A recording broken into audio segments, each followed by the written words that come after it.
The emergency beacon weighed 3 ounces. Captain Vesper Thorne had carried it for 9 years, through 18 deployments, across 4 continents. She'd never pressed the button. She'd never needed to. But someone else just had. The signal cut through the static on her radio like a scream. Not her beacon, someone else's. 18 miles away through hostile mountain terrain. A voice she didn't recognize, cracked with desperation. 20 rounds left. That's all we've got. 40 hostiles closing from 3 directions. 6 souls. Need immediate assistance. Anyone, please. Vesper stood alone on a ridge at 8,200 feet, the Hindu Kush Mountains stretching endlessly in every direction. Gray stone, white snow, the kind of silence that makes you hear your own heartbeat. She'd been here for 73 days, tracking, watching, waiting. A weapons convoy, 20 trucks, militia fighters moving hardware across the Afghan border into Pakistan. 73 days of surveillance, position logging, pattern analysis. 73 days of sleeping 4 hours a night in a hide site barely large enough to turn over. 73 days of freeze-dried rations and melted snow, and the constant, gnawing knowledge that one mistake would end her. The convoy was moving, right now. She could see them through her spotting scope. 20 trucks crawling through the valley below like a line of ants. This was it, the moment she'd waited for. The culmination of 2.5 months of work. And 18 miles away, 6 soldiers were dying. She looked at her GPS. The beacon signal pulsed, an insistent heartbeat demanding attention. 18 miles, mountainous terrain, hostile fighters between here and there. 3.5 hours minimum, running the entire way with 68 pounds of gear. 3.5 hours. By then, those 6 soldiers would be dead. Her radio crackled. Captain Thorne, this is base. We have your position. Do not, repeat, do not abandon your mission objective. That convoy is priority 1. Vesper stared at the trucks below. 73 days. And if she left now, they'd disappear into Pakistan, distribute those weapons to cells across the region. People would die. Maybe dozens, maybe hundreds. But 6 soldiers were dying right now. A voice whispered in her memory. Her father's voice. 10 years gone, but still so clear. Vesper girl, when you have to choose between the mission and the men, there's only one right answer. And it's never easy. She closed her eyes, saw her father's face. Gunnery Sergeant James Thorne. They'd called him Iron Hawk. 204 confirmed kills. 3 wars. 27 years of service. The best Marine Scout sniper instructor the Corps ever produced. He died on a ridge not unlike this one, Helmand Province, 2014. Vesper had been 21, a brand new lieutenant on her first deployment. She'd been 1,200 meters away when it happened, close enough to see through her scope, not close enough to stop it. Her father had called for help. She'd made the shot, killed the enemy sniper, but the bullet meant for her father was already in the air, already traveling, already unstoppable. She'd reached him in 30 seconds. 30 seconds too late. He died holding her hand. His last words, "You made the shot, Vesper girl. Never doubt yourself. Never be late for someone who needs you." Vesper opened her eyes, looked at the convoy below. 73 days of work. Then looked at the beacon signal on her GPS. 6 soldiers dying 18 miles away. Captain Thorne acknowledged, "Do not abandon mission objective." She reached down, switched off her radio. The silence returned. Just wind, just her heartbeat, just the choice. She was already running. The mountains didn't care about urgency. They were ancient, indifferent. They'd watched empires rise and fall. 6 soldiers meant nothing to geology. But Vesper wasn't asking the mountains for permission. She ran. 68 pounds of gear, M110 SAS rifle, 300 Winchester Magnum rounds, spotting scope, rangefinder, radio, medical kit, water. the weight distributed across her frame like a shell she'd learned to inhabit. At 5'4" and 118, she wasn't built for this, but her father had trained her anyway. Size doesn't matter if you know how to move, Vesper girl. Your body is a machine. Treat it like one. Her heart rate held at 68 beats per minute. Trained endurance. Marathon pace with full combat load. She'd done this before. Fort Benning, Georgia, when she was 16. Her father timing her with a stopwatch, making her run until her lungs screamed, then making her shoot. 5 rounds, 1,000 meters, all hits. Or they ran again. She'd hated him for it then. She understood it now. The terrain rose and fell like waves on a frozen ocean. 8,200 feet down to 6,400, then back up to 7,800. Her breath came in measured cycles. In through the nose for 4 counts, hold for 2, out through the mouth for 6. Oxygen efficiency. Her legs burned, ignored. Her shoulders ached from the pack straps, ignored. The rifle across her chest swung with each stride. Rhythm. Everything was rhythm. 18 miles became 17. 17 became 15. Her mind tracked time like a metronome. 3 hours, 12 minutes. That's what she had. 3 hours, 12 minutes to cover 18 miles. That was 17.6 minutes per mile. Impossible for most soldiers. Barely possible for her. But barely possible was still possible. The voice on the beacon hadn't called again. That could mean 2 things. Either they were maintaining radio silence to avoid detection, or they were already dead. She ran faster. 1,200 miles away, Staff Sergeant Garrett Blackwood had no idea anyone was coming. He knelt behind a granite wall that rose 4 feet high, watching his world end in slow motion. The depression they'd retreated to was maybe 30 feet across. A natural bowl carved into the mountainside over thousands of years. 3 walls of stone, the 4th side open. Beyond that open side, a 1,000-foot drop into a gorge that had no bottom in the fog. They were trapped. 40 enemy fighters, maybe more, closing from 3 directions. Night vision, drones, mortars, coordinated fire. This wasn't a chance encounter. This was a planned ambush. And Viper Recon had walked directly into the center of it. Garrett looked at his team. 6 soldiers. His responsibility. His family.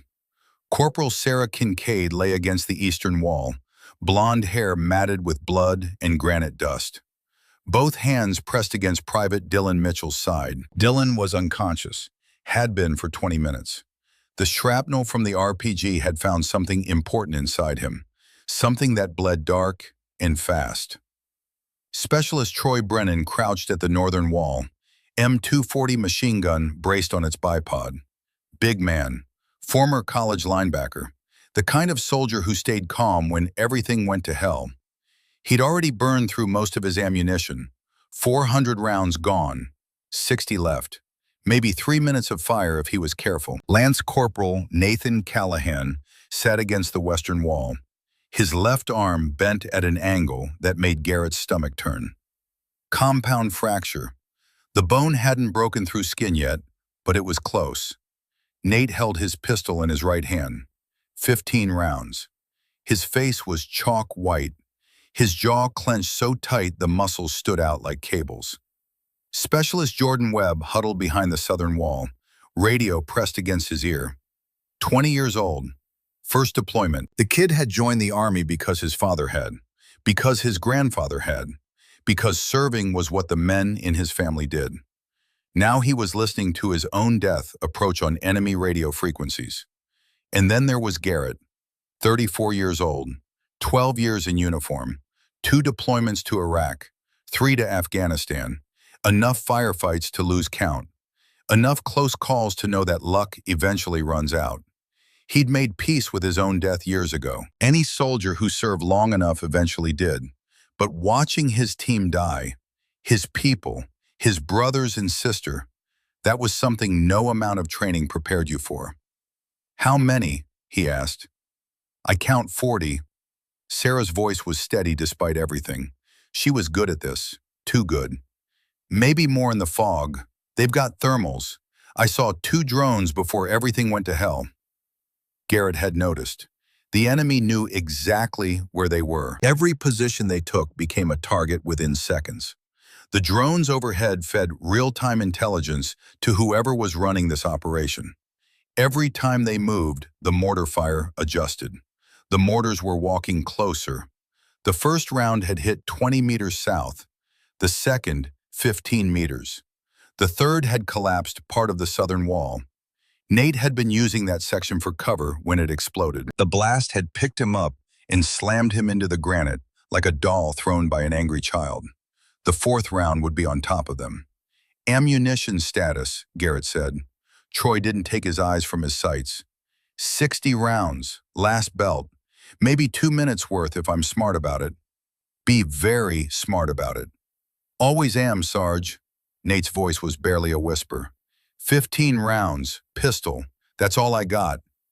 Jordan looked up from his radio. His hands were shaking. Full magazine, Sarge. But I've never... I know, Jordan. The young soldier looked back down at his radio. His lips moved silently. Maybe prayer. Maybe just fear given voice and shapes his mouth could manage. Garrett checked his own rifle. 20 rounds. That was it. 20 rounds against 40 fighters who had them surrounded, outgunned, and marked for death. He pulled the emergency beacon from his vest pocket. 3 ounces of composite plastic and electronics. 1 button. 1 purpose. In 12 years of service, he'd never pressed it.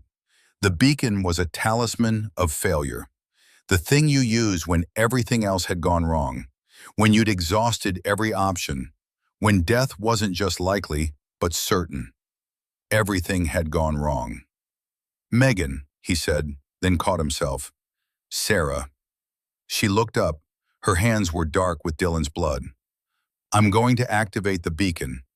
She didn't flinch, didn't argue, didn't offer false hope about reinforcements that were 60 miles away or air support that couldn't fly in this weather. She just nodded. Do it. Anyone got a better idea? Garrett asked the team. Silence. 3 seconds of it. The only sounds were Troy's machine gun, the crack of incoming fire, and Dylan's shallow, rapid breathing. The breathing of a young man bleeding to death on a mountain. Nate spoke through gritted teeth. Press the damn button, Garrett. He pressed it. The device vibrated once.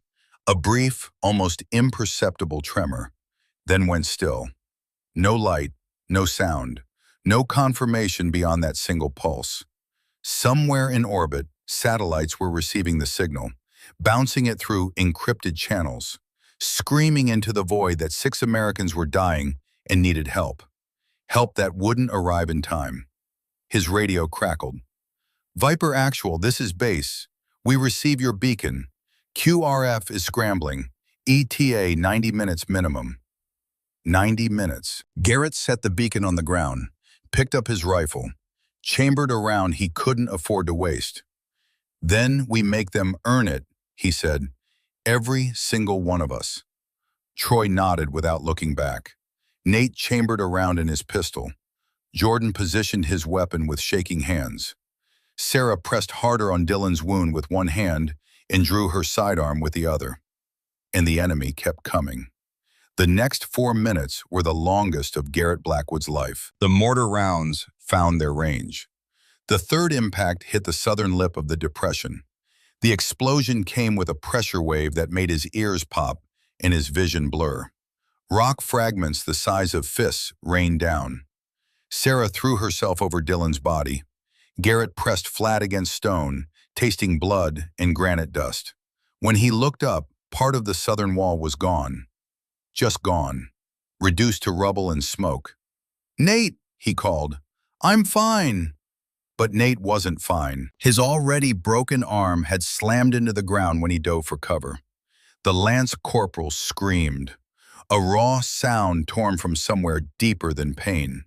Then he bit down on his own sleeve to silence himself.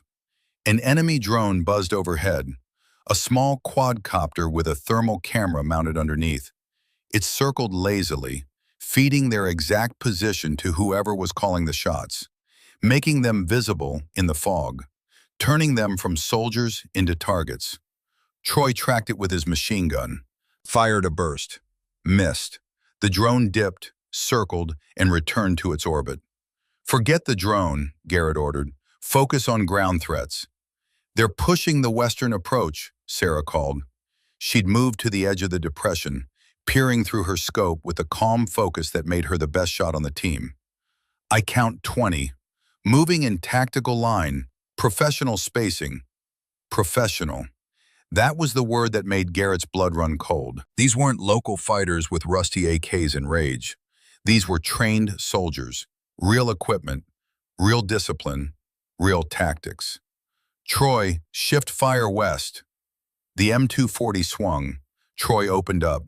Brass casings flew in bright arcs. Tracers drew lines through the fog like laser pointers at a concert. The advancing line faltered. 2 men dropped. The rest scattered into cover. But it was a feint. "East!" Jordan screamed. "They're coming up the east side." Garrett spun. Through the fog, shapes materialized. Dark figures moving fast, using rocks as stepping stones. Close. Too close. Maybe 50 meters. How had they gotten that close? He fired, saw a man stagger, fired again.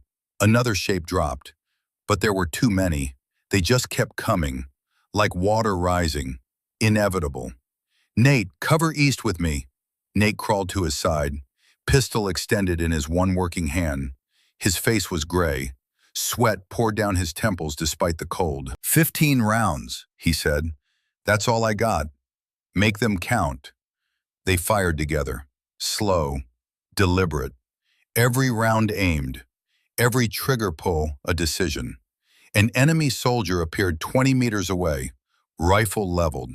Garrett shot him center mass. Another appeared to his left. Nate dropped him with 2 quick rounds. But for every one that fell, 2 more appeared. A burst of automatic fire stitched across the wall, inches from Garrett's head. Rock fragments slashed his cheek, his neck. Blood ran warm down his collar. He didn't wipe it, didn't have time. "Grenade!" Sarah's voice cut through everything. Garrett saw it, a dark shape arcing through the fog, bouncing once against rock 3 feet from where Sarah crouched over Dylan's body, rolling slowly, almost gently, coming to rest against Dylan's leg. 2 seconds to detonation. Time did what it always does in moments like this.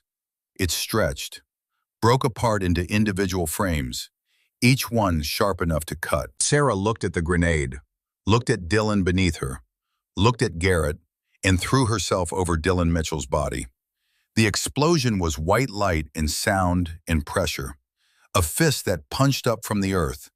Garrett saw Sarah lift into the air, saw her body go loose like a doll, saw her slam into the wall and slide down, leaving a dark smear on granite. "Sarah!" He was crawling before his mind processed what happened, crawling through dust and smoke and the acrid chemical smell of detonated explosive. He reached her, rolled her over. Her eyes were open, blinking, alive. "Sarah, talk to me." "Can't feel my leg." Her voice was small, distant, like she was speaking from the bottom of a well. "Left leg, can't feel it." Garrett looked. The shrapnel had shredded her left thigh, torn through muscle. Below the knee, her leg was a mess of blood and fabric and exposed tissue. Without surgery, within the hour, she'd lose the leg, maybe her life. He ripped open the medical kit, tourniquet on the left leg. Tight, tighter, she gasped, her back arched. He tied it off. Tourniquet on the right arm where more shrapnel had found her. Pressure bandage on the worst of the bleeding. "You're going to be fine, Sarah." Liar. She tried to smile, almost made it. Dylan Mitchell was still breathing beneath her, still unconscious, but alive. She'd saved him, caught the blast meant for both of them. "How is she?" Troy called without turning from his gun. "She needs a hospital." "Don't we all?" Troy's machine gun fell silent. He slapped the feed tray, pulled it open, empty. He reached for his last belt, 60 rounds, threaded it through with hands that moved from pure muscle memory. Last belt, Sarge. 60 rounds. Maybe 2 minutes of fire against an enemy that had already absorbed everything Viper Recon could throw at them, and still had the numbers to overwhelm them 10 times over. Garrett did the math. He'd been doing the math all night. It kept getting worse. 20 rounds in his rifle, Nate's 15 pistol rounds, Troy's last 60. Sarah couldn't shoot. Dylan was unconscious. Jordan had a full magazine but had never fired at a living person before. That was their entire arsenal against an enemy with drones, mortars, thermal imaging, and enough fighters to lose 3 for every one of theirs and still win. "Sir," Jordan looked up from the radio. His young face was streaked with tears he probably didn't know he was shedding. "I got a partial signal through. Headquarters received the beacon. QRF is scrambling. ETA? 90 minutes minimum." 90 minutes. Garrett closed his eyes. 1 second, 2. Let the numbers settle in his chest like a stone. They couldn't hold 90 minutes. They couldn't hold 9. The ammunition alone made it impossible. Even if every round found its target, they'd be empty in 3 minutes. After that, it would be knives and fists against rifles and grenades. He opened his eyes, looked at his team. Troy, feeding his last belt through with absolute focus. Nate, gray with pain, still gripping his pistol. Sarah, bleeding and broken, still conscious, still watching the approaches. Jordan, terrified but ready. Dylan, breathing but unreachable. This was where they would die. Garrett had made peace with his own death years ago, but watching his people die, his team, his family, that was the thing no one prepared you for. He picked up his rifle, checked the chamber, 1 round seated, 19 in the magazine. These would be the last 20 bullets of his military career. "Troy," he said. The big man glanced over. "When your belt runs dry, fall back to center. We'll hold together." "Copy that. Nate, you cover our left." "With pleasure." Nate's voice was barely a whisper. The pain was eating him alive, but his eyes were clear, focused, ready. "Jordan," the young soldier looked up. His lip was trembling. "You did good tonight. I need you to keep doing good." Jordan nodded, gripped his rifle, set his jaw. The enemy pushed again. All sides now. No more feints, no more probing. This was the final assault. Garrett could hear their commanders shouting orders in the fog, coordinating the kill. Troy opened up with his last belt. The M240 roared its defiance into the night. Brass flew, tracers streaked. The gun did what guns do, spoke the only language that matters when words stop working. Nate fired his pistol, methodical, 1 shot per target, 12 rounds left, 11, 10. Garrett aimed into the fog, squeezed trigger when shapes appeared. His world narrowed to the reticle, the trigger, the recoil. 18 rounds, 17, 16. It wasn't enough. It was never going to be enough. A mortar round hit the eastern wall. The concussion slammed Garrett into the ground. He tasted blood, felt something crack in his ribs. Rolled over, got back up, kept firing. 15 rounds. Troy's machine gun went silent. The belt was done. The big man dropped behind the wall, drew his rifle, joined the line without words, without hesitation. 20 rounds left for Garrett, 9 for Nate. A full magazine for Jordan that the young soldier was burning through too fast. Troy's rifle adding what it could. 8 rounds, 5. The fog swirled. Dark shapes pressed closer. 30 meters, 25. Garrett could hear them breathing now, hear boots scraping on rock, hear the metallic clicks of magazines being changed. 3 rounds. This was it. The end. Not with a bang, but with simple arithmetic. They would run out of bullets before the enemy ran out of people.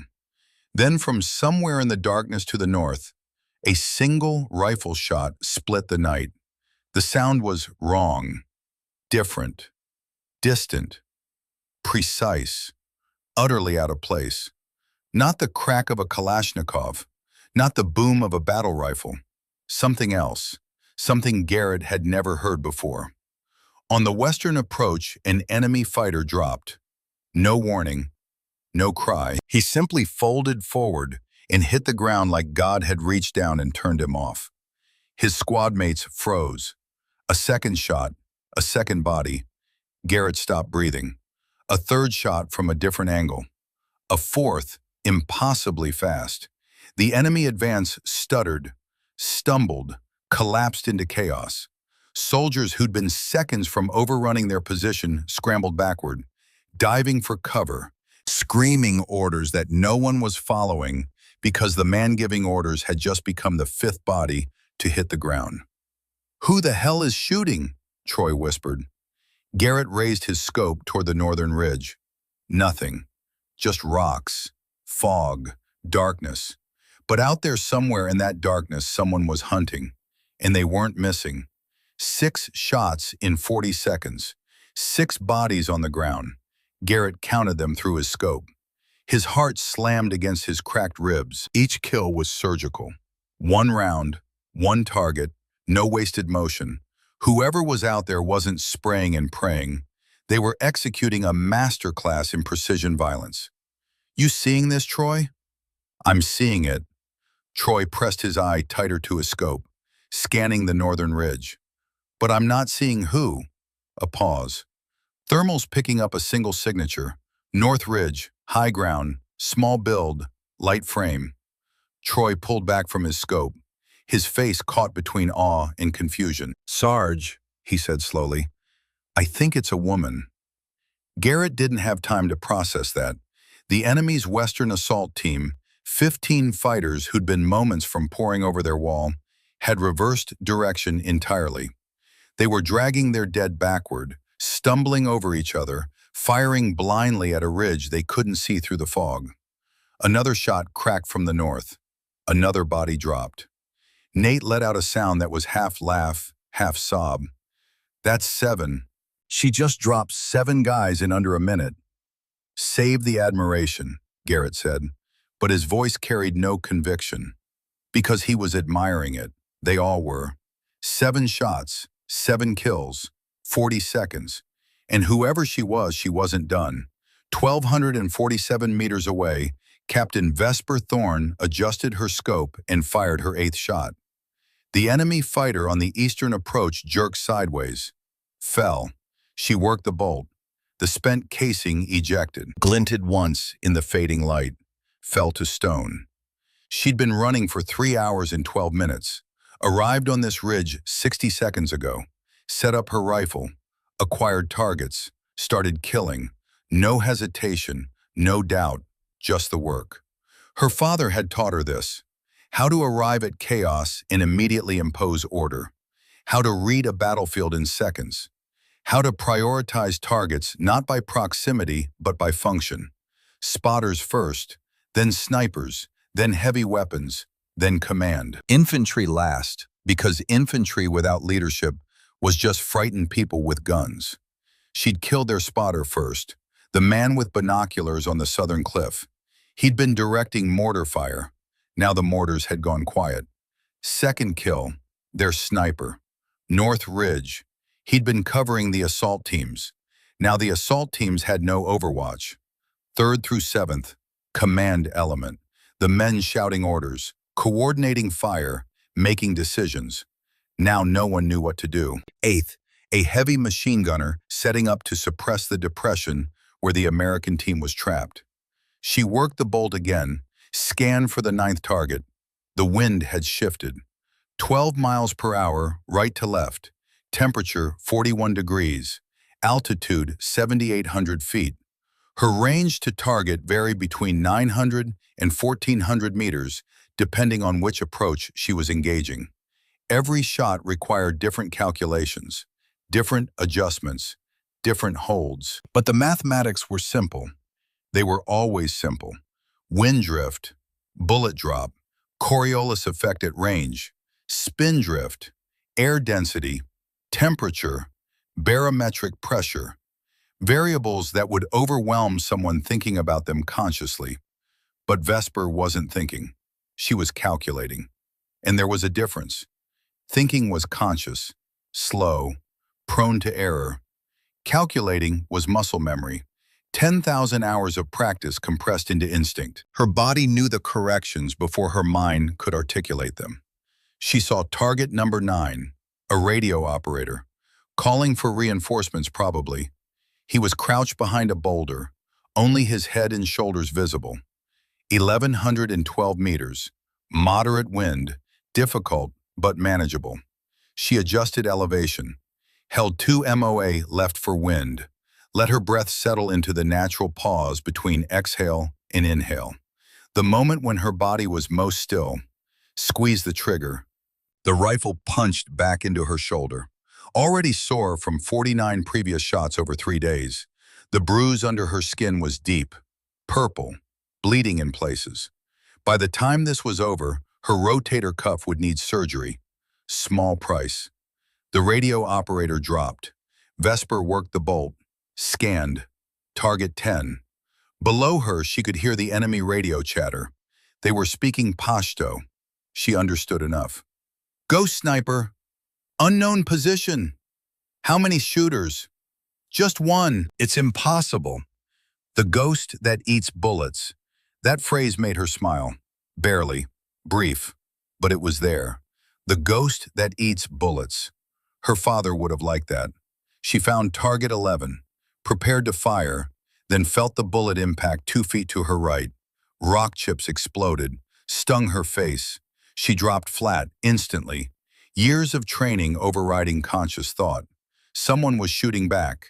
She'd been spotted. Counter sniper. The word formed in Vesper's mind like ice crystallizing. She pressed herself against the granite, making her body as small as the stone would allow. Her breath came controlled, steady, the way her father had taught her. When someone's hunting you, Vesper girl, panic is the killer, not the bullet. Panic makes you move when you should stay still, makes you stay still when you should move. Breathe through it, think through it, outlast it. She was pinned. The counter sniper had her position. He'd wait for her to move, to shift, to expose any part of herself. Then he'd take the shot. Professional, patient, exactly what she would do. Another bullet cracked past, this one closer, 6 inches from her head. Rock dust stung her eyes. He was adjusting, getting the range. The next one would find her. Vesper's mind calculated without her asking it to. The shot had come from south-southeast. The angle was slightly elevated, maybe 10 degrees. Distance felt like 1,800 to 2,000 meters based on the time lag between muzzle flash, which she'd missed, and the crack of the sonic boom.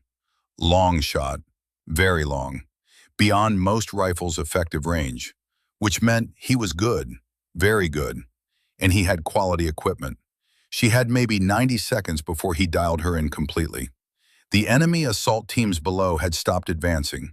They'd heard the counter-sniper engage. They were waiting to see if their sniper would kill the ghost before they pressed forward again. Smart tactics. Why risk bodies when your specialist might solve the problem for you?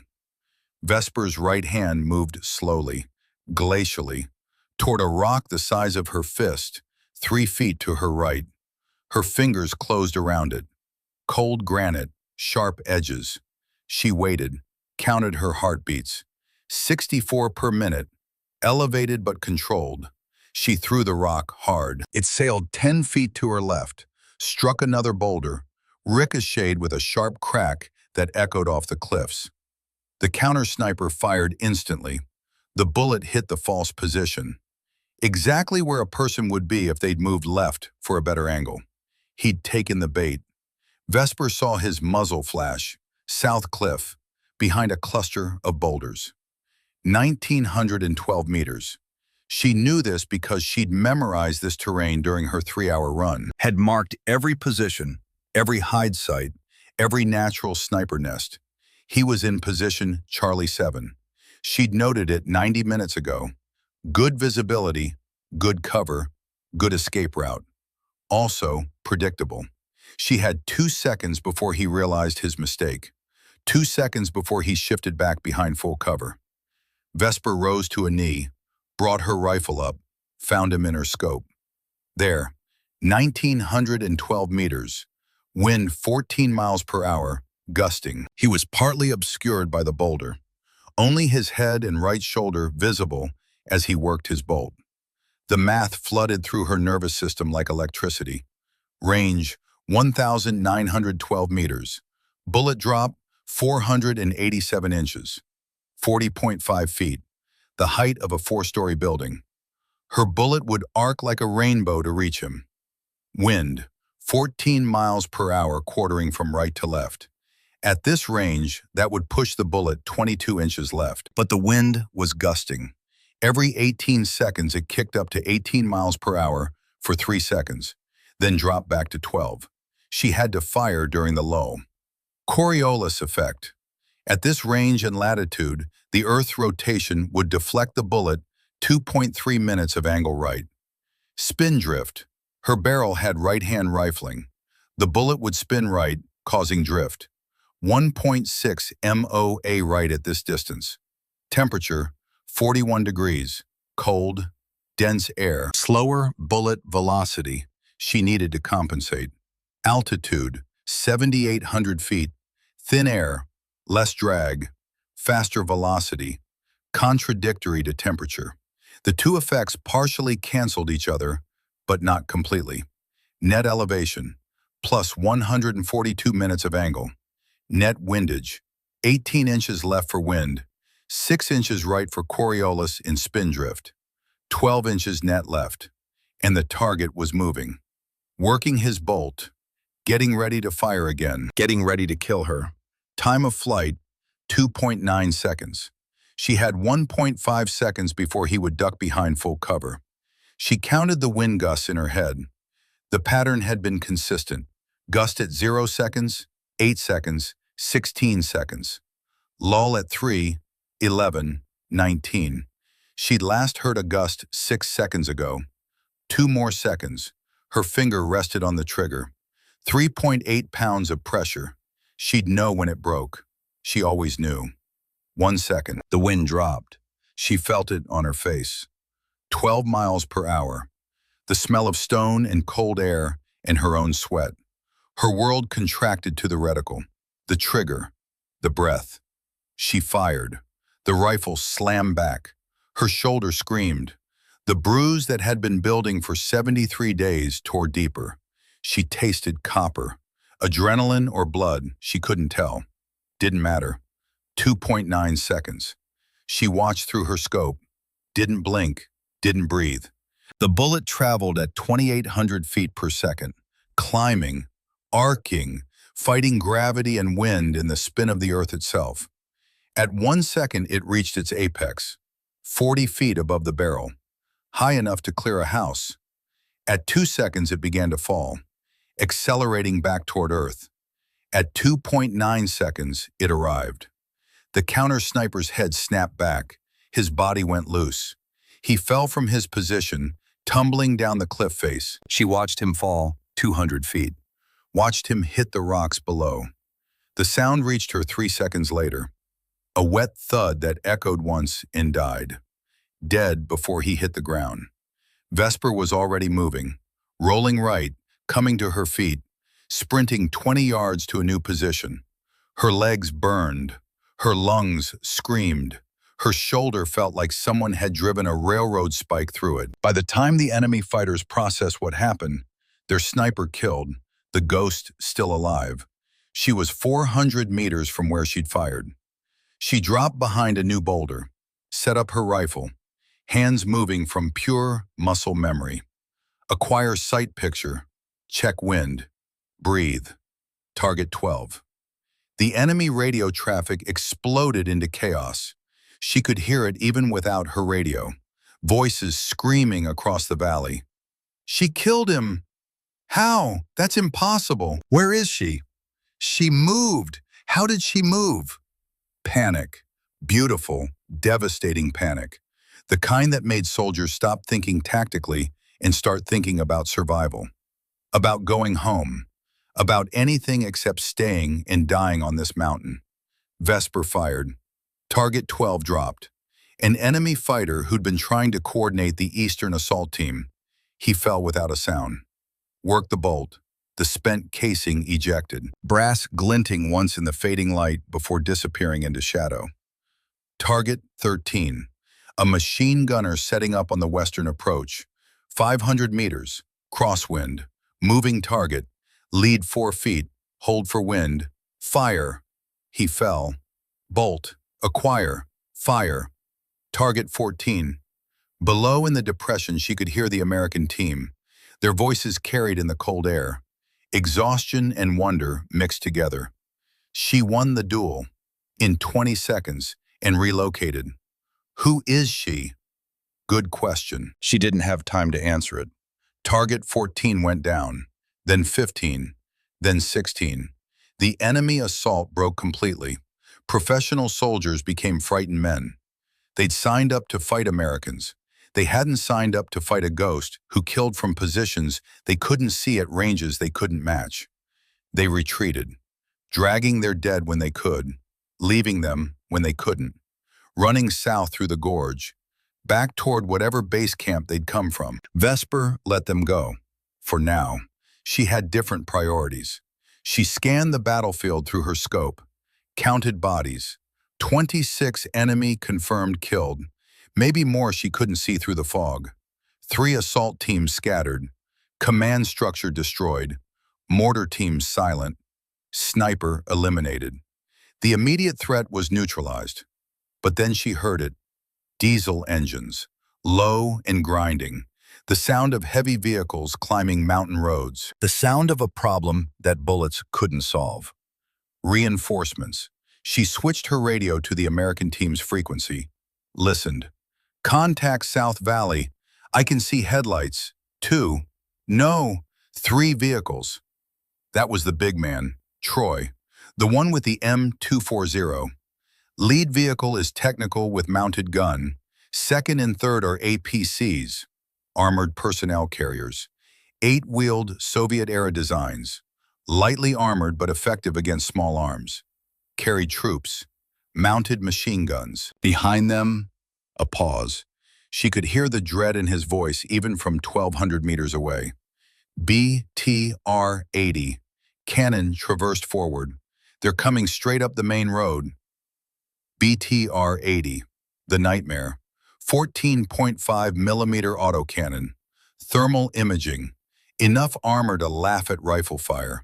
It could reduce their granite depression to rubble in 30 seconds. How long? That was Garrett, the team leader. Calm despite everything. 10 minutes to weapons range, maybe less. Vesper looked at her rifle. M110 SASS, 300 Winchester Magnum. Excellent for anti-personnel work. Useless against armor plate. You couldn't kill a BTR with a rifle. But her father had taught her something about impossible problems.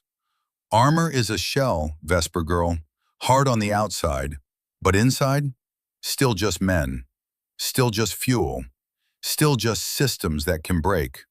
Don't fight the armor, fight what makes the armor work. She scanned the road with her spotting scope, saw the convoy climbing, saw the technical in the lead, saw the APCs behind it, saw the BTR grinding along in the rear, heavy, confident, unstoppable, and she formed a plan. The technical came first, an open-bed truck with a .50 caliber machine gun mounted in the back. The gunner stood tall behind the gun, scanning for targets, confident, exposed. The driver concentrated on the rough road, 1,200 meters away, still beyond effective range for the .50 caliber, well within range for her. The technical rounded a curve, exposed, no cover, just open road. Vesper calculated, but differently this time, faster. Her body knew the corrections before her mind could articulate them. 10,000 hours compressed into instinct. Range, 1,247 meters. Wind, 12 miles per hour. Stable. Temperature, 40 degrees, dropping as night deepened. The target was moving. The truck traveled maybe 28 miles per hour, 41 feet per second. Her time of flight would be 1.8 seconds. The road curved 18 degrees right in the next second and a half. She didn't run the geometry consciously. Her hands adjusted the scope. Her body knew. Fire 70 feet ahead, 2 feet right of center line. The truck would drive into the bullet's path. She settled her breathing, let her heart slow. Optimal. Her finger found the trigger, the familiar pressure. 3.8 pounds between her and the target. Fired. 1.8 seconds of silence, of waiting, of faith in mathematics and muscle memory and 10,000 hours of practice. The driver's head snapped sideways. The truck swerved violently, left, off the road, bounced over rocks, slammed into a boulder and stopped. The impact echoed across the valley like a bell. The gunner in the back flew forward, hit the cab, went limp.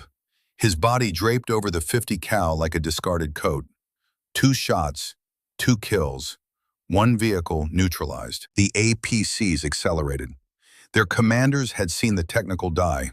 They were buttoning up, hatches closing, trying to push through the kill zone on speed and armor. Smart. But armor had weaknesses, always did. She scanned the lead APC through her scope, found what she was looking for almost immediately. External fuel tank, bolted to the right rear quarter panel. Standard modification for extended operations in mountainous terrain. Extra diesel for the long hauls. Extra range. Also, extra vulnerability. The tank was auxiliary, thin steel, maybe half an inch thick, designed to hold fuel, not stop bullets. Range, 1,034 meters. Target size, 9 inches by 15 inches. Small, very small, like shooting a shoebox at half a mile. Wind, 12 miles per hour steady. The APC was moving, 25 miles per hour, 37 feet per second. The tank would be in a slightly different position by the time her bullet arrived. Lead required, 51 feet. She aimed, not at where the tank was, at where it would be in 1.4 seconds, at empty air, at possibility. Fired.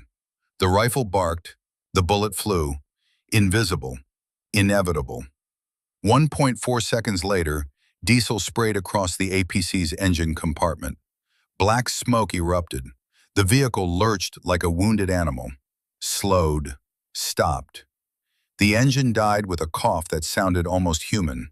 The rear hatch blew open. Crew members stumbled out, coughing, trying to escape the smoke that filled their lungs. Vesper fired twice more. 2 crew members fell before they understood what was happening. The others scattered into rocks, disappeared into darkness. The second APC saw this. Its commander made the smart choice. Hatches sealed, full button-up, accelerated past the burning wreck, pushed through the kill zone at maximum speed, disappeared around a bend. Smart. He'd live. And the BTR kept coming. Vesper studied it through her scope.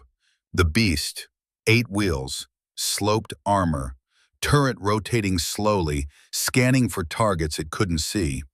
The commander stood in the open hatch, binoculars raised, directing, confident, safe behind 14 millimeters of hardened steel. He thought he was untouchable. He was almost right. She couldn't penetrate the armor. Not with this rifle. Not with this ammunition. The BTR's hull was designed to laugh at rifle rounds.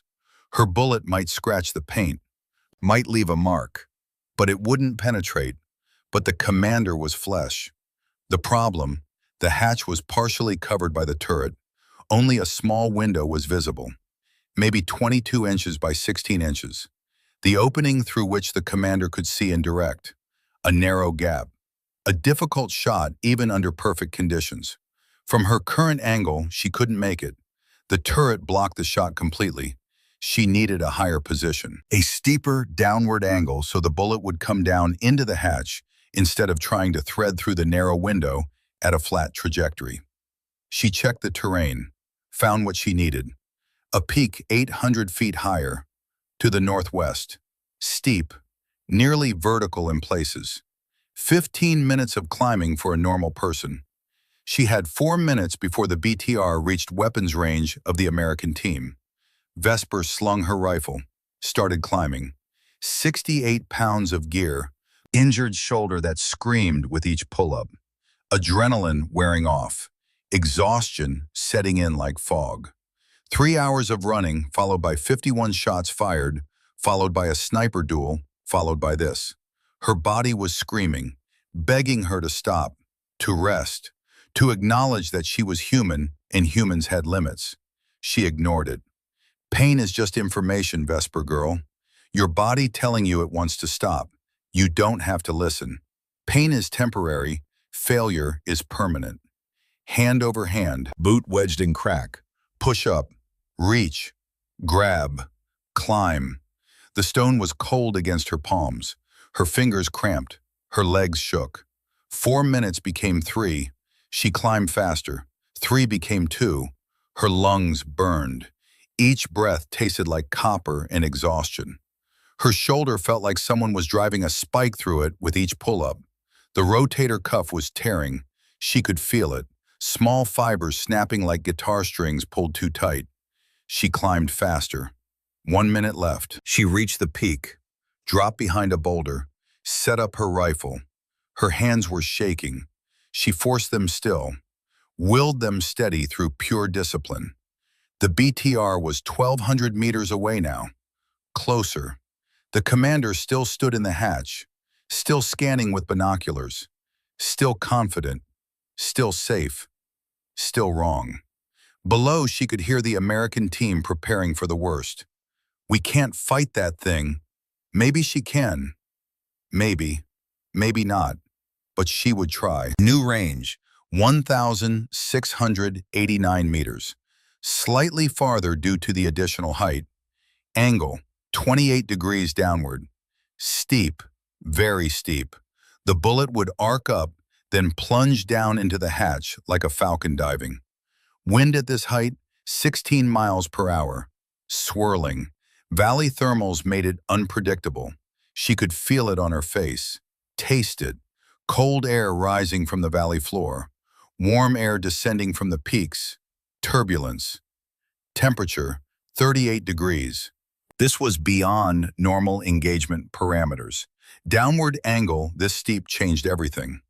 Gravity became an assist instead of an enemy. Bullet drop was reduced, but wind was worse at height, unpredictable. And the thermal currents created invisible rivers of air that could push a bullet off course without warning. She watched the wind patterns, the way grass moved on distant slopes, the way dust lifted and fell. There was a rhythm, always was. Nature didn't do random, it did patterns. Gust from west, settle. Gust from north, settle. 3-second lulls every 14 seconds. She counted, 14, 13, 12. The commander raised his binoculars, looking at something. The American position probably, directing his driver, giving orders to soldiers who would die following them. 10, 9, 8. Vesper's crosshair settled on his head. A small target, 19 inches wide at 1,689 meters, through swirling wind, at a steep angle. With a shoulder that was barely functional. Impossible. The rifle doesn't know what's impossible, Vesper girl. Only you do. Stop knowing. Start believing. 4, 3, 2. The wind dropped. She felt it. 12 miles per hour. Steady. The lull. 1. Her world became the reticle, the trigger, the breath. Nothing else existed. Not the pain, not the exhaustion, not the impossibility. Just the shot. She fired. The bullet climbed, arced. The downward angle meant it peaked early, 20 feet above the barrel. Then it fell, plunging like a stone dropped from heaven. 3.1 seconds of flight time, 3.1 seconds of perfect ballistics and wind compensation and gravity assistance.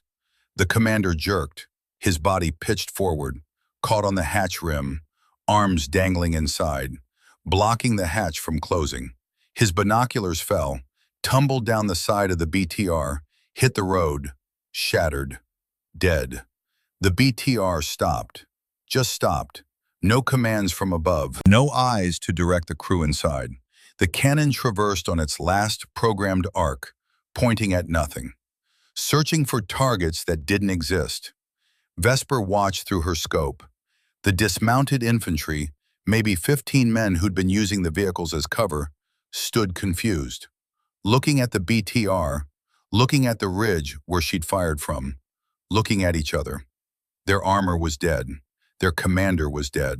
Their assault plan was shattered. They'd come to kill 6 Americans, and instead they were standing in a graveyard created by one woman they couldn't see. One by one, they broke. Not all at once, but like ice cracking. One man would take a step backward, then another. Then they were all retreating, running south, back the way they'd come, back to safety, back to anywhere that wasn't this mountain of death. She let them go.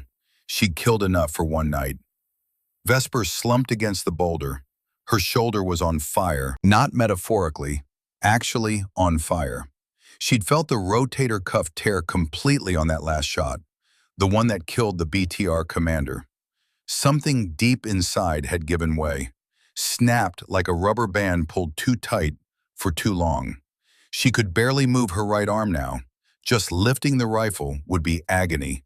Firing it might be impossible. 52 shots. That's what it had taken.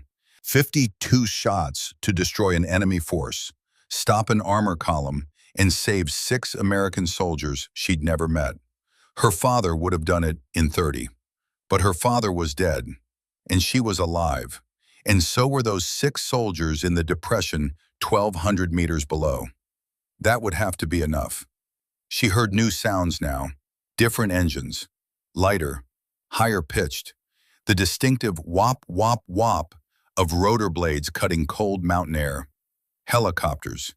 The QRF had finally arrived. She checked her watch. 92 minutes since the beacon was activated. Close. Very close. Those soldiers had come within minutes of dying, within bullets, within heartbeats, but they hadn't died. She listened to their radio traffic. Reaper 16, this is Viper Recon. Threat neutralized. LZ is clear. You are cleared to land. Copy, Viper. Inbound. 60 seconds, good work down there. They didn't know it wasn't their work. Not yet. They would soon. Vesper's job was done. She could disappear back into the mountains, continue her hunt for the convoy, try to salvage something from 73 days of work that she'd abandoned to run 18 miles for strangers.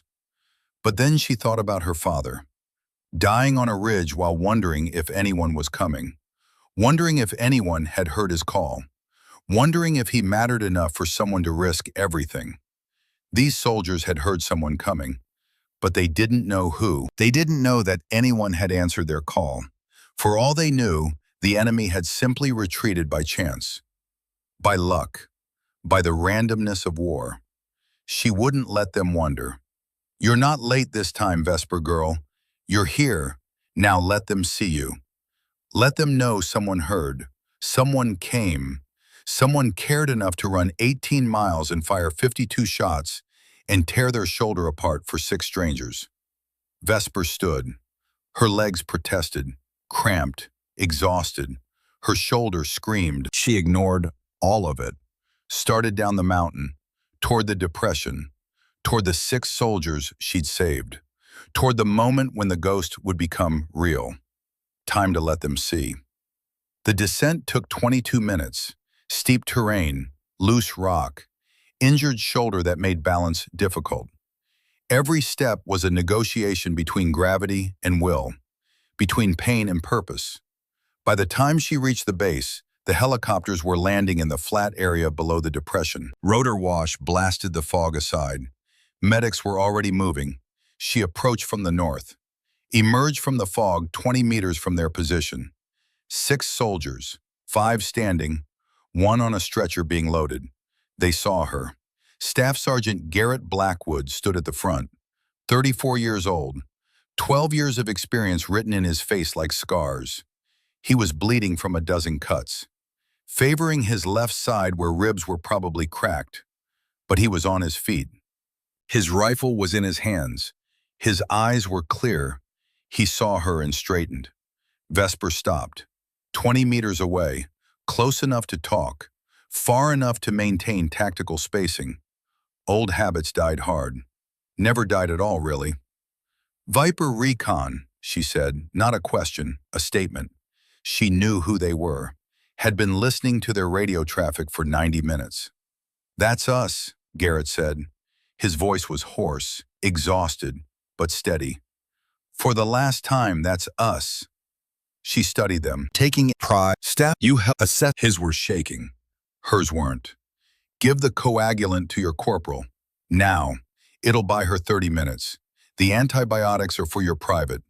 Clotting accelerator is in the green package. Troy moved to Sarah, started applying the coagulant. Sarah flinched when the powder hit her wound, chemical burn mixing with everything else. Then she let out a long breath as it began working, as the bleeding slowed, as life stopped pouring out of her. That's good stuff, Troy said. He looked, just trying to understand. The shrapnel missed his liver, penetrated bowel probably, but liver is intact. You can tell by the bleeding pattern, dark but not black, fast but not arterial. Pressure is holding. He's stable enough for transport. Troy stared at her. How many gut wounds have you seen? 73 confirmed. Another 40 probably. You learn to recognize the difference. The number hung in the air. 73. That meant 73 people she'd shot in the abdomen. Watch. The word was final. Absolute. Like a door closing. Like a book slamming shut. I have my own mission to complete. What mission? Garrett asked. Vesper was quiet for a long moment, looking at them, at 6 soldiers who'd almost died, who'd pressed a button and hoped someone was listening, who'd held their ground against impossible odds because giving up wasn't an option. Then, I was tracking a weapons convoy, 73 days of surveillance, 20 trucks, heavy weapons, headed up the Ironhawk Thorn, the legend, 200 confirmed, 204, Desert Storm, Somalia, Afghanistan. He was my teacher before he was a legend. Everything I know he taught me, every shot, every calculation, every principle. She paused, looking at the mountain, at the darkness, at the place where her father's ghost lived. He taught me that being the best shot doesn't matter if you're shooting at the wrong things. That skill without purpose is just noise. That the only metric that matters is, did you save someone who needed saving? The helicopters were closer now, maybe 2 minutes out. The sound of rotors growing louder. The sound of rescue, of survival, of going home. Vesper turned to leave. At least tell us how to find you, Garrett said. Desperate, wanting to repay debt that could never be repaid. How to thank you properly, how to... You can't, that's the point. Then how do we thank you? Vesper stopped, didn't turn around. Her voice carried over her shoulder, still quiet, still controlled, but something warmer underneath now, something human breaking through the operator's mask. You're alive, that's all the thanks I need. She started walking, 2 steps, 3. Captain Thorne! She turned, looked at Garrett, really looked, saw past the sergeant to the man, the leader who'd kept his team together when everything said they should break, who'd made impossible decisions in impossible circumstances, who'd pressed a beacon and hoped. Your father would be proud, Vesper smiled, just for 2 seconds. A small, quiet expression that changed her entire face, softened the hard angles, warmed the pale blue eyes, revealed the woman behind the operator, the daughter behind the soldier. I hope so, Sergeant. I really hope so. She walked into the fog.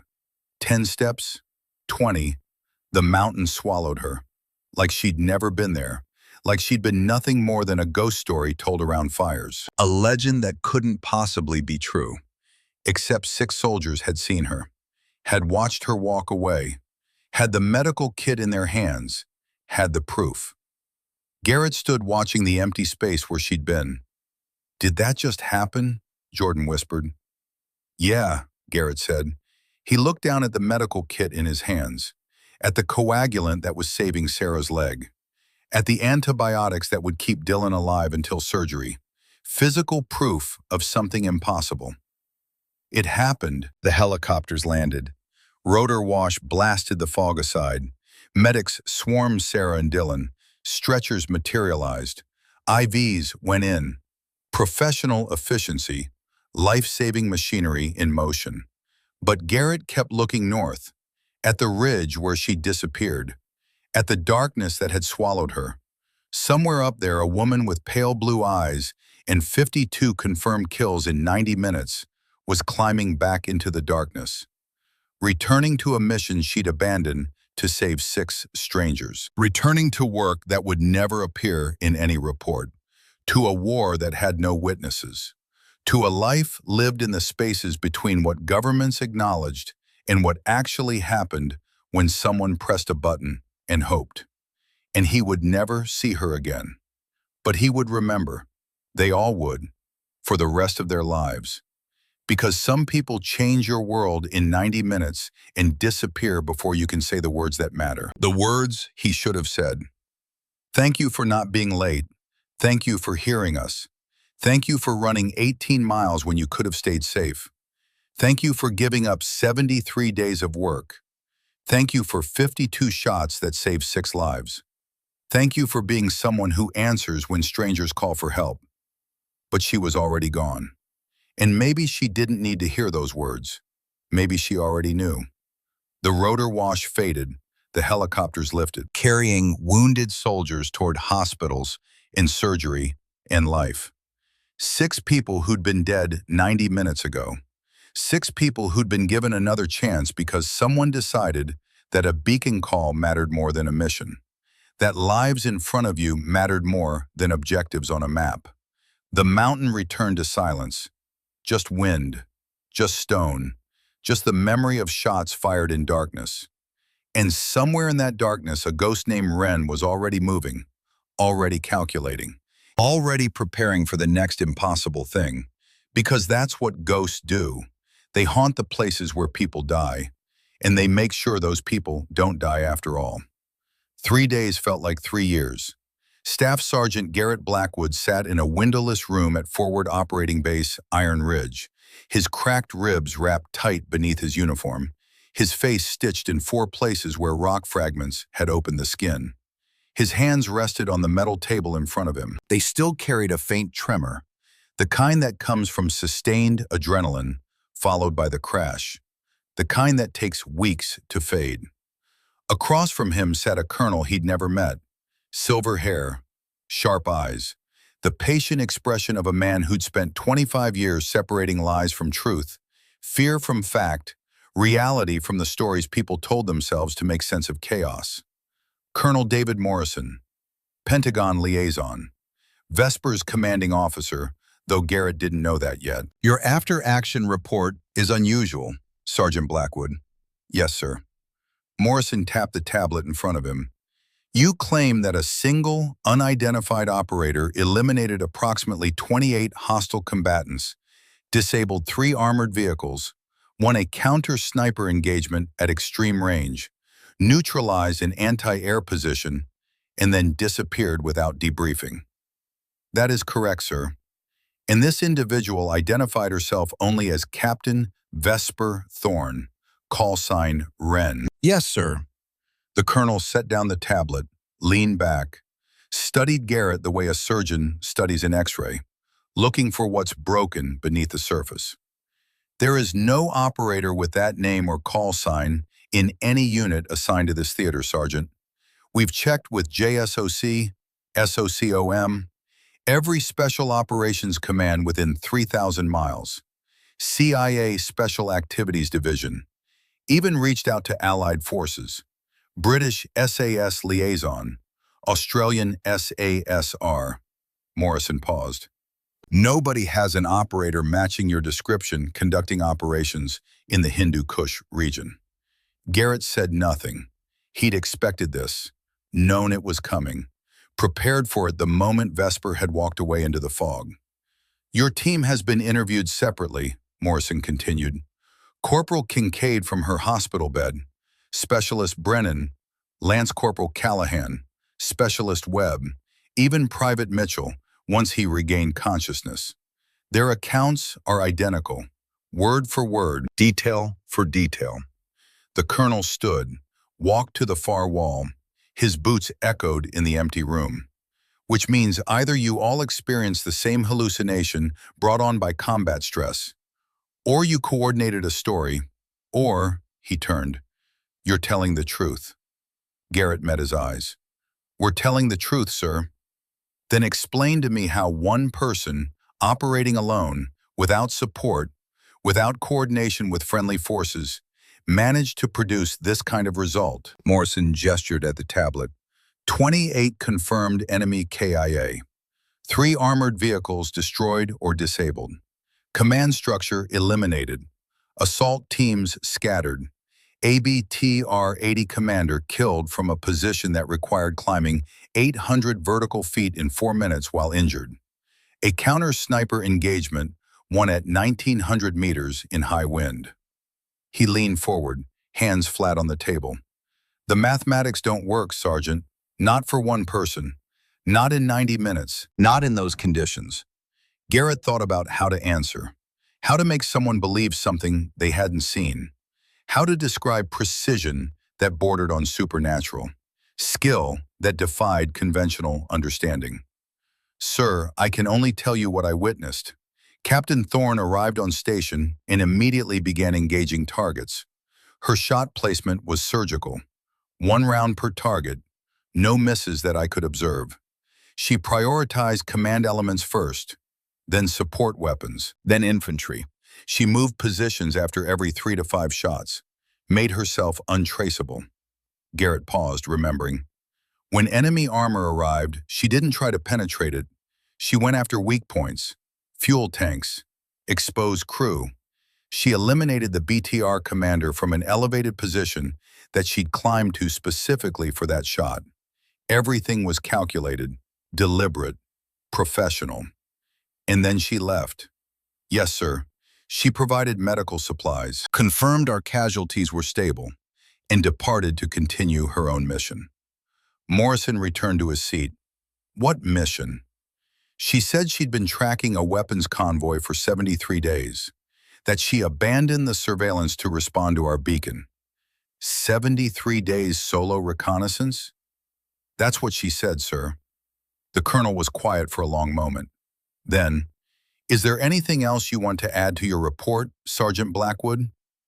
Garrett thought of the medical kit. Tier 1 equipment, $300 a pack. The kind of gear that shouldn't exist outside black operations. He thought of Vesper's eyes, pale blue, impossibly calm. The eyes of someone who'd made peace with death long ago. He thought of her father, Ironhawk Thorne, a name that carried weight even 10 years after his death. He thought of the 2-second smile, the only moment when the operator had disappeared and the woman had shown through. No, sir, that's the complete account. Morrison stared at him. Garrett stared back. Neither man blinked. Finally, the colonel nodded. Here's what's going to happen, Sergeant. Your team is being awarded the Bronze Star for valor under fire. Your after-action report will be classified and refiled under a different operational designation. Officially, Viper Recon was extracted by helicopter after successfully evading a superior enemy force through tactical discipline and defensive positioning. He stood. No mention of Captain Thorne, no mention of external support, no mention of anything that happened on that mountain beyond what 6 soldiers could accomplish alone. Sir, that's not a request, Sergeant. That's how this works. Because the alternative creates questions that neither of us is authorized to answer. Garrett understood.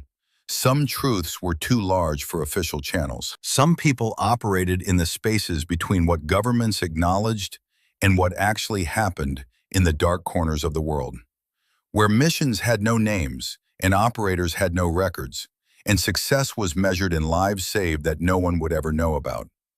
"One more thing," Morrison said. He reached into his jacket, pulled out a plain manila folder. No markings, no classification stamps, no return address. "This arrived this morning by courier. No origin documentation." The envelope said only, "For the team from Viper Recon." He slid it across the table. Garrett opened it. Inside was a single photograph. A woman standing on a mountain ridge at sunset, blonde hair catching the last light, rifle slung across her back, face turned slightly away from the camera, enough to see the line of her jaw, the set of her shoulders, not enough to identify her in a lineup. Below the image, handwritten in precise lettering, "Where others see only darkness, I see the path forward."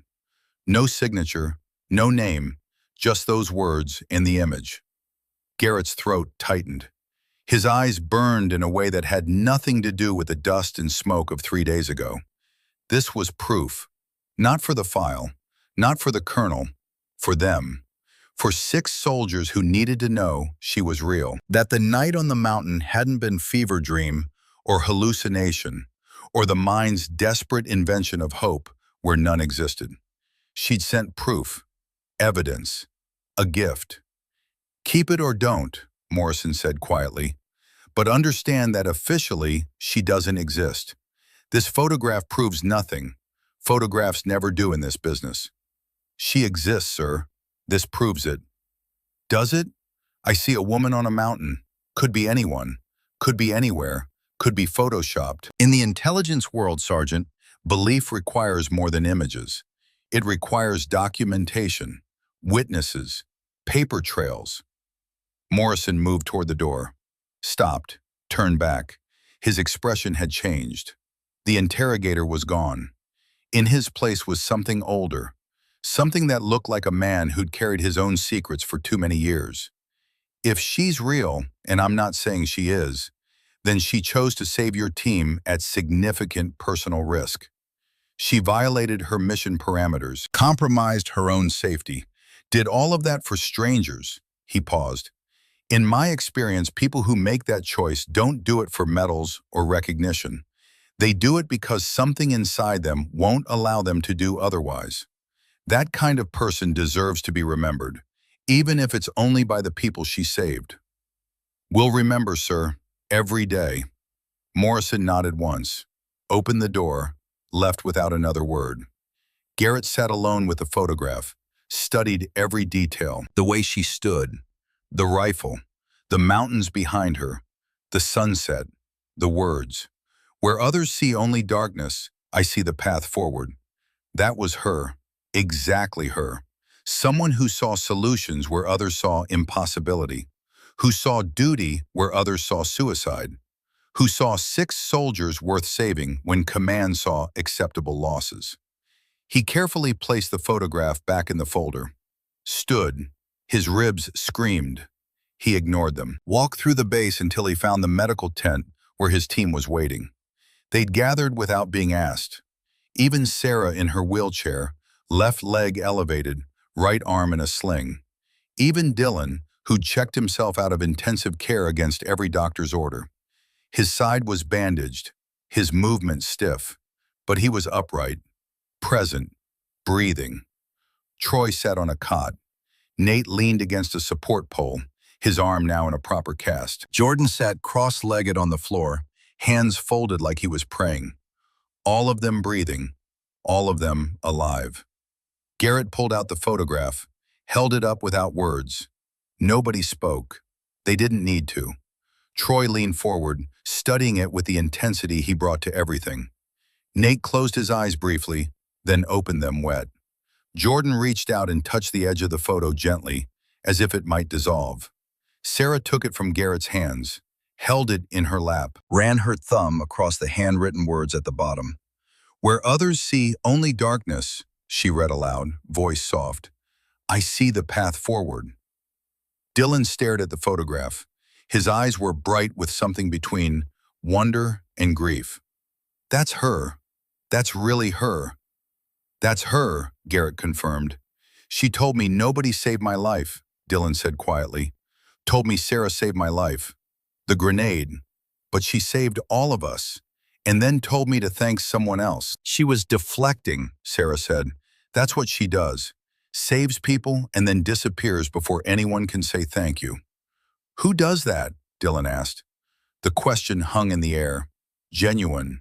Confused. The question of someone young trying to understand sacrifice without ego. She does, Troy said. That's exactly who she is. Garrett took the photograph back, held it so they could all see it one last time.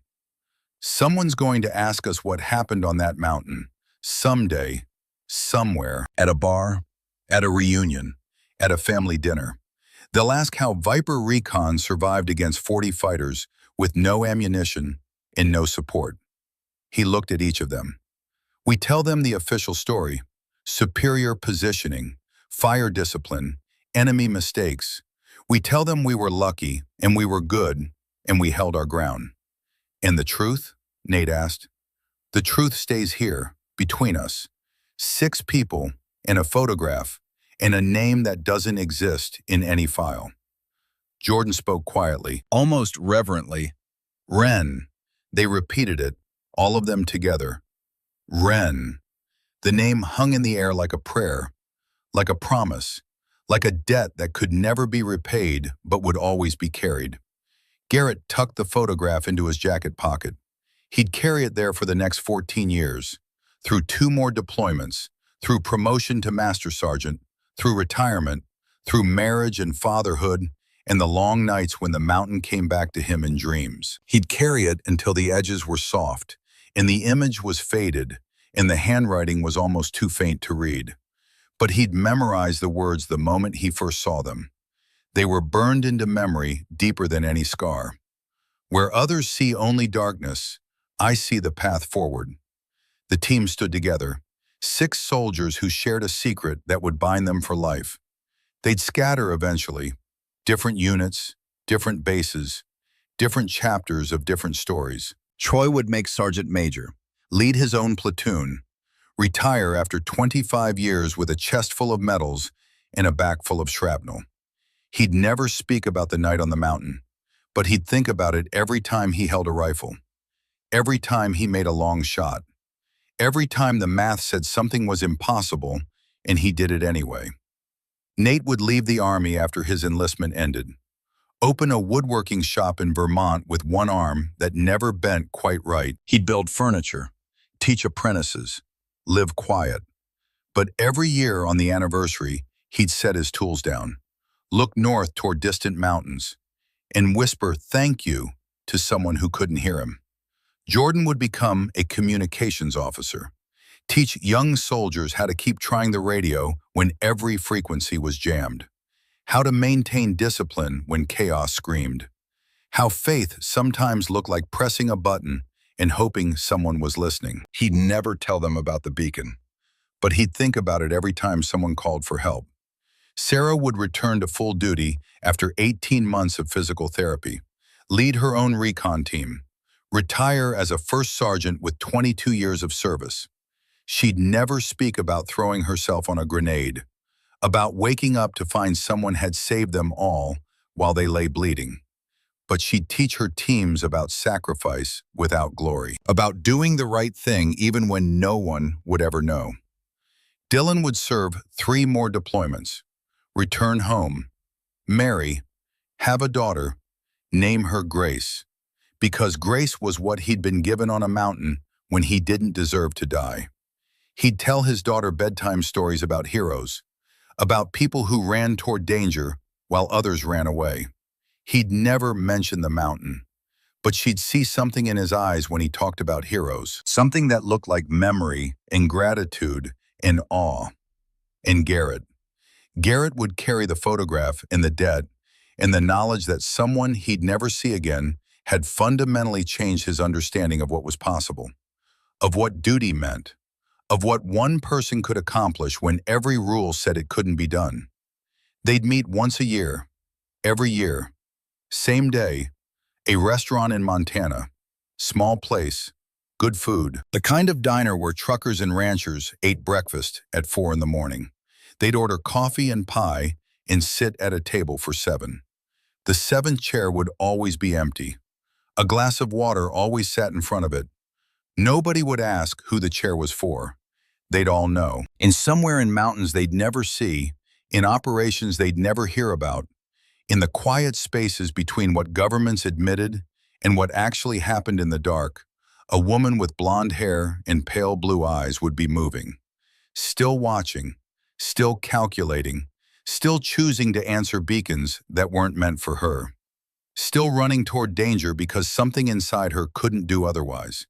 She would never sit in that chair, never taste the pie, never know that 6 people thought about her every single day.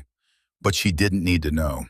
Because the people who change your life most are rarely the ones who stay.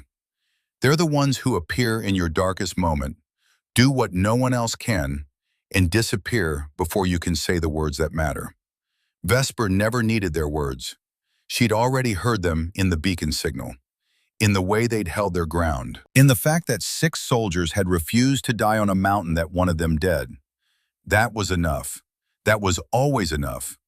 But the story didn't end there, because 1,800 miles away, in mountains that didn't appear on tourist maps, Captain Vesper Thorn was finishing what she'd started. 3 days of tracking, 3 days of hunting, 3 days of surviving on 4 hours of sleep and freeze-dried rations, and the knowledge that 20 trucks carrying weapons had disappeared into Pakistan because she'd chosen 6 soldiers over a mission. 47 people had died in a village called Kandari. Women, children, elders. The militia had arrived with the weapons she'd been tracking, had demanded tribute, had killed everyone who resisted and half of those who didn't. 47 dead because she'd run 18 miles to save 6. The math didn't balance. But war never did. You made impossible choices and lived with them, or you didn't live at all. She'd found the convoy on the 3rd day, hidden in a valley that required 2 days of climbing to reach. 20 trucks, 60 militia fighters, more than had been there originally. They'd reinforced after hearing about the ambush. After hearing about the ghost who'd killed 28 of their people, they were ready for her now. Patrols, sentries, overlapping fields of fire. They'd turned the valley into a fortress. Vesper studied it from a ridge 2,000 meters away, counted trucks, counted men, counted her remaining ammunition. 83 rounds. Her shoulder was barely functional. 3 surgeries wouldn't be enough to fix the damage. The rotator cuff was torn completely. The bursa was shredded. Every shot now was agony. But pain was just information. She could still shoot. That's all that mattered. Her target wasn't the men. 60-1 odds. Even she had limits. Her target was the mission. Stop the weapons from reaching their destination. 4 trucks in the center carried diesel fuel for the others.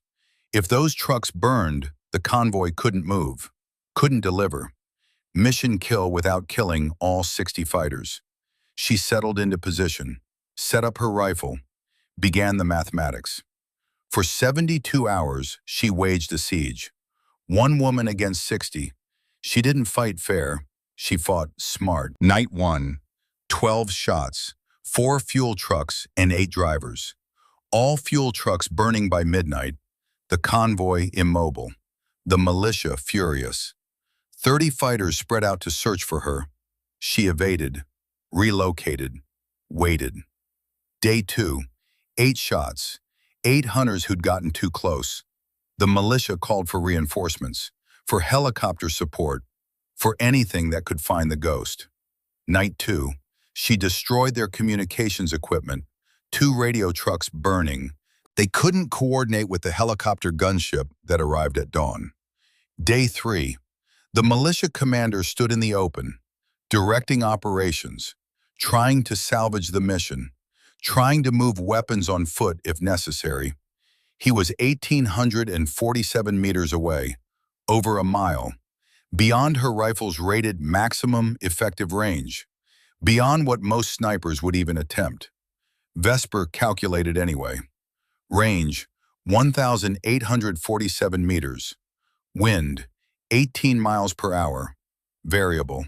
Swirling valley thermals, bullet drop, 487 inches, 40.5 feet, the height of a 4-story building. Temperature, 94 degrees Fahrenheit, hot, less dense air, faster bullet velocity but less predictable wind. Altitude, 8,400 feet, very thin air, reduced drag. Coriolis effect, 3.2 minutes of angle right. At this range, the Earth's rotation was a major factor.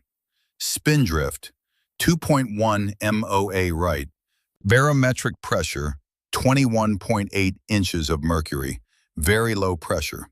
Combined adjustments, elevation plus 168 MOA, windage 8.4 MOA left after accounting for Coriolis and spin drift. Time of flight, 3.6 seconds. Target, 19 inches wide, a man's torso. This was beyond anything in the Marine Corps record books, beyond most confirmed kills in history, beyond reasonable.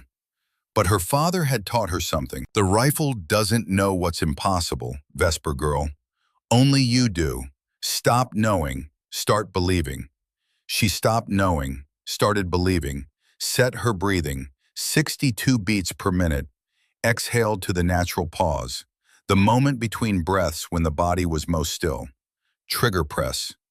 3.8 pounds, straight back, no jerk. The rifle slammed into her ruined shoulder. Something tore deeper. She ignored it. 3.6 seconds. She watched through her scope. Didn't blink, didn't breathe. The bullet climbed. 40 feet up, high enough to clear a small building.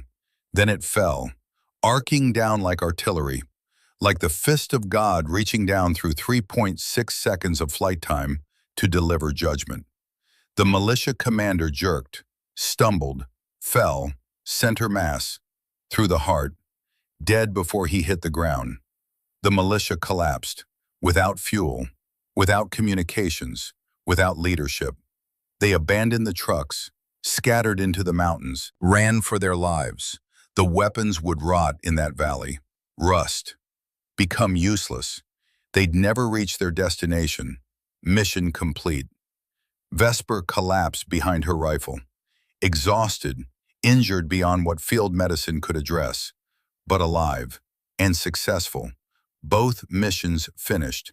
6 soldiers saved, 47 dead avenged. Weapons stopped. The price? 73 days of her life. A shoulder that would never fully heal. 3.6 seconds of perfect execution at impossible range. Small price for the mathematics of duty. She closed her eyes, whispered to a ghost, "Dad, I finished it. Both missions. I wasn't late." A CIA extraction team found her 6 hours later. They'd been tracking the convoy too, had watched from satellite as one woman had accomplished what a team of 12 was supposed to do. They carried her out, treated her injuries, asked no questions. Operators like her didn't answer questions anyway. 3 days later, an envelope arrived at Forward Operating Base Iron Ridge, addressed to Viper Recon. Inside, one photograph and one sentence. The photograph traveled from Garrett to Troy to Nate to Jordan to Sarah to Dylan. Each of them held it. Each of them understood. She was real. She was alive. She was still out there. And someday, somewhere, someone else would press an emergency beacon, would call into the void, hoping someone was listening, would face impossible odds and pray for a miracle. And maybe, just maybe, they'd hear a rifle shot from darkness, would see an enemy fall without explanation, would survive because someone they'd never meet had decided that saving lives mattered more than staying safe. The legacy didn't belong to Vesper alone. It belonged to everyone who learned from her, who understood that excellence didn't need announcement, that duty sometimes meant running 18 miles when you could stay hidden, that one person could change everything if they were willing to pay the price. 18 months later, at Marine Corps Base Quantico, a new class of Scout sniper students filed into a classroom. 32 of them, 12 women, 20 men. The best of the best, selected from thousands of applicants. The instructor entered. The students stood. Captain Vesper Thorne walked to the front of the room, right arm in a slight sling.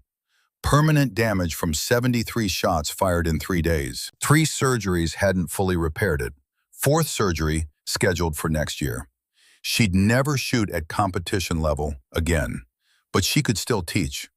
The students whispered, "That's her, the Hindu Kush ghost, the one who made the 1847-meter shot." Stories spread fast in the military, even classified stories, especially those. Vesper wrote on the board in precise lettering, "Patience isn't waiting, it's calculating." Sergeant James Iron Hawk Thorne, USMC. She turned to face them. "My father wrote that. Gunnery Sergeant James Thorne, killed in action, Afghanistan, 2014. 204 confirmed kills across 3 wars. He taught me everything I know about being a scout sniper." She paused, let that settle. "Not because I was talented, not because I was special, because I did the work. 12,000 hours of practice, 12,000 hours of calculations, 20,000 hours of making shots that matter."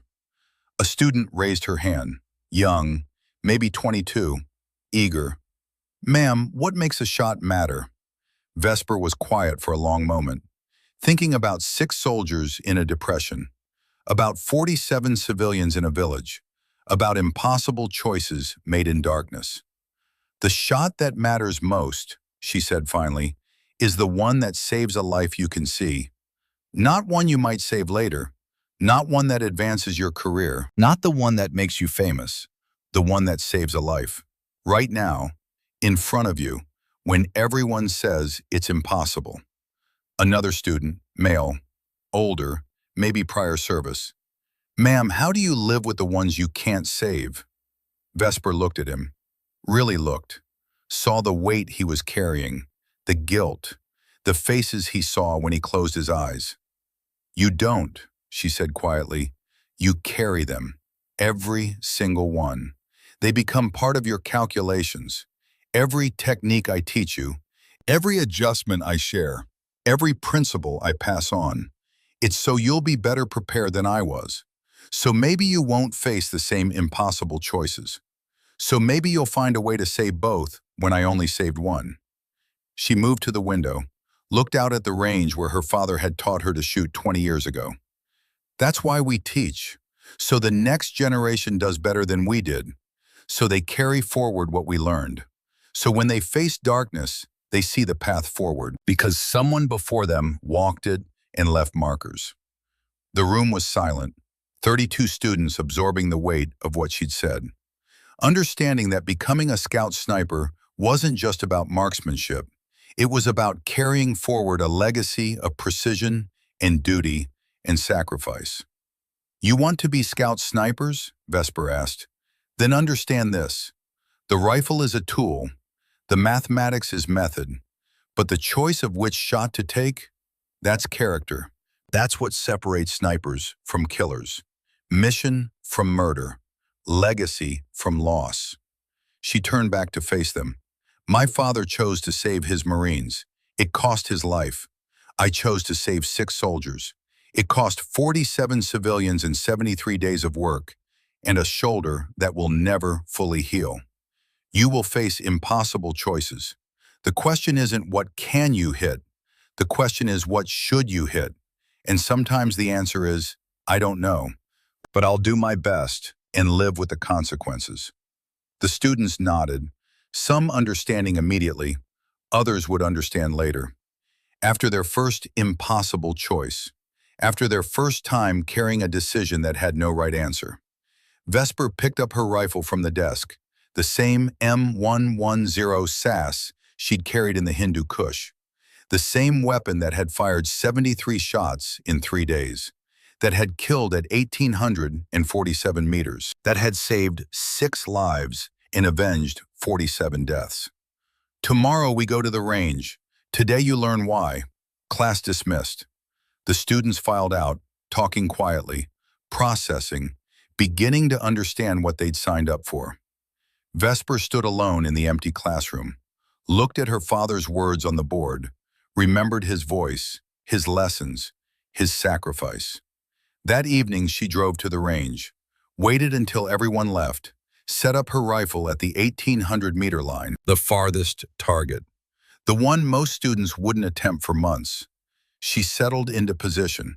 Her shoulder protested. She ignored it, had learned to ignore it, ran the calculations, wind, temperature, altitude, Coriolis, spindrift, all of it. Breathed, 62 beats per minute, natural pause, whispered, "Dad, they're good kids. You'd be proud of them." Fired. 3.4 seconds later, the distant target rang. Steel on steel, the sound of a perfect hit echoing across the empty range. Vesper smiled. Small, brief, private. She stood, packed her rifle, walked to her truck. Behind her, the sun set over the mountains, painting the sky in shades of gold and red and purple, the same colors that had painted the Hindu Kush Mountains 18 months ago, the same light that had illuminated 6 soldiers being loaded into helicopters. Alive, saved, given another chance. Text appeared across the screen of consciousness, not literal, but true nonetheless. Captain Vesper Wren Thorne, USMC Scout Sniper 73, Certified Enemy KIA. Estimated total, 160 plus. Longest confirmed kill, 1,847 meters. Currently, Chief Instructor Scout Sniper School, trains 400 plus Marines annually. Gunnery Sergeant James Ironhawk Thorne, USMC Scout Sniper Instructor, 1987 to 2014. 204 confirmed kills. Desert Storm, Somalia, Afghanistan. KIA, Helmand Province, Afghanistan, 2014. Legacy, his daughter and every Marine she teaches, asterisk. The rifle range stood empty now, just wind and grass and targets waiting for tomorrow's students. A single brass casing lay on the ground where Vesper had fired. 300 Winchester Magnum, the casing that had held the bullet that had rung steel at 1,800 meters. Wind blew across the range, picked up the brass casing, carried it tumbling across the grass until it disappeared into the tree line. Like a ghost. Like a woman who'd saved 6 soldiers and then walked away before they could say thank you. Like a legacy that would live on, not in records or medals or official recognition, but in the hearts and minds of everyone who learned that excellence doesn't need to announce itself. It just needs to exist. And somewhere in America, at a small diner in Montana, 6 people sat at a table for 7, an empty chair, a glass of water, and a promise kept every year on the anniversary of the night they should have died, but didn't, because someone had heard them. Someone had run 18 miles. Someone had fired 73 shots. Someone had chosen 6 soldiers over mission safety. Someone named Wren. And that was enough. That was always enough.